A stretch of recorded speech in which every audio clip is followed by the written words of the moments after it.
السلام علیکم۔ ایک حسین و جمیل عورت کی توبہ کا واقعہ۔ بصرہ میں ایک انتہائی حسین و جمیل عورت رہا کرتی تھی۔ لوگ اسے شوانہ کے نام سے جانتے تھے۔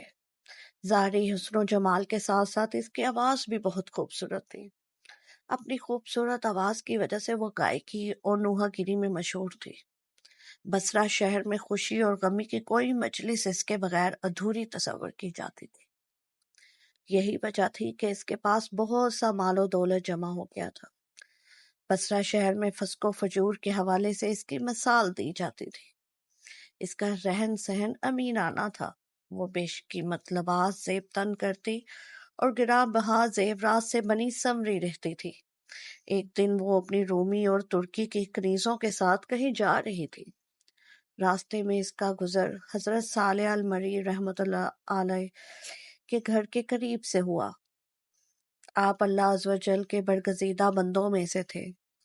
آپ باعمل عالم دین اور عبد و زاہد تھے۔ آپ اپنے گھر میں لوگوں کو واعظ ارشاد فرمایا کرتے تھے۔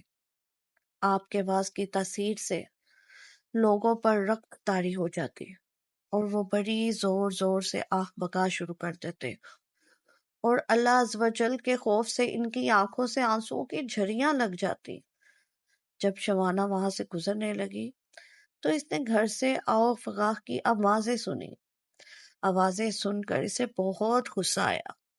وہ اپنی کنیزوں سے کہنے لگی، تعجب کی بات ہے کہ یہاں نوحہ کیا جا رہا ہے اور مجھے اس کی خبر تک نہ دی گئی۔ پھر اس نے خادمہ کو گھر کے حالات معلوم کرنے کے لیے اندر بھیجا۔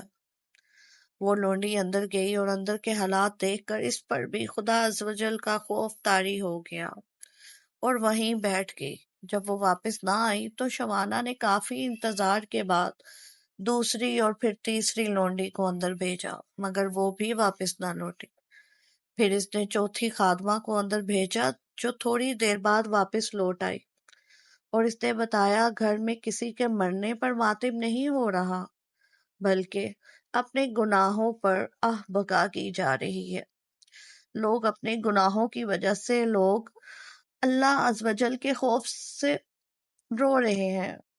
شوانہ نے یہ سنا تو ہنس دی اور ان کا مذاق اڑانے کی نیت سے گھر کے اندر داخل ہو گئی، لیکن قدرت کو کچھ اور ہی منظور تھا۔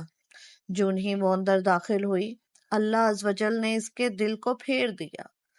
جب اس نے حضرت صالح المری رحمۃ اللہ علیہ کو دیکھا تو دل میں کہنے لگی، افسوس، میری تو ساری عمر ضائع ہو گئی۔ میں نے انمول زندگی گناہوں میں اکارت کر دی۔ وہ میرے گناہوں کو کیوں کر معاف فرمائے گا؟ انہی خیالات سے پریشان ہو کر اس نے حضرت صالح المری رحمۃ اللہ علیہ سے پوچھا، اے امام، کیا اللہ عز و جل نافرمانوں اور سرکشوں کے گناہ بھی معاف فرما دیتا ہے؟ آپ نے فرمایا، ہاں، یہ وعظ و نصیحت، وعدے و عیدیں سب انہی کے لیے تو ہیں تاکہ وہ سیدھے راستے پر آ جائیں۔ اس پر بھی اس کی تسلی نہ ہوئی تو وہ کہنے لگی، میرے گناہ تو آسمان کے ستاروں اور سمندر کی جھاگ سے بھی زیادہ ہیں۔ آپ نے فرمایا، کوئی بات نہیں، اگر تیرے گناہ شوانہ سے بھی زیادہ ہوں تو بھی اللہ عز و جل معاف فرما دے گا۔ یہ سن کر وہ چیخ پڑی اور رونا شروع کر دیا۔ اتنا روئی کہ اس پر بے ہوشی طاری ہو گئی۔ تھوڑی دیر بعد جب اسے ہوش آیا تو کہنے لگی، حضرت، میں شوانہ ہوں جس کے گناہوں کی مثالیں دی جاتی ہیں۔ پھر اس نے اپنا قیمتی لباس اور گراں قدر زیور اتار کر پرانا سا لباس پہن لیا اور گناہوں سے کمایا ہوا سارا مال غربا میں تقسیم کر دیا اور اپنی تمام غلام اور خادمائیں بھی آزاد کر دیں۔ پھر اپنے گھر میں مقید ہو کر بیٹھ گئی۔ اس کے بعد وہ شب و روز اللہ عز و جل کی عبادت میں مصروف رہتی اور اپنے گناہوں پر روتی رہتی اور ان کی معافی مانگتی رہتی۔ رو رو کر رب عز و جل کی بارگاہ میں التجائیں کرتی، اے توبہ کرنے والوں کو محفوظ رکھنے والے اور گناہ گاروں کو معاف کرنے والے، مجھ پر رحم فرما، میں کمزور ہوں، تیرے عذاب کی سختیوں کو برداشت نہیں کر سکتی، تو مجھے اپنے عذاب سے بچا لے اور مجھے اپنی زیارت سے مشرف فرما۔ اس نے اسی حالت میں 40 سال زندگی بسر کی اور انتقال کر گئی۔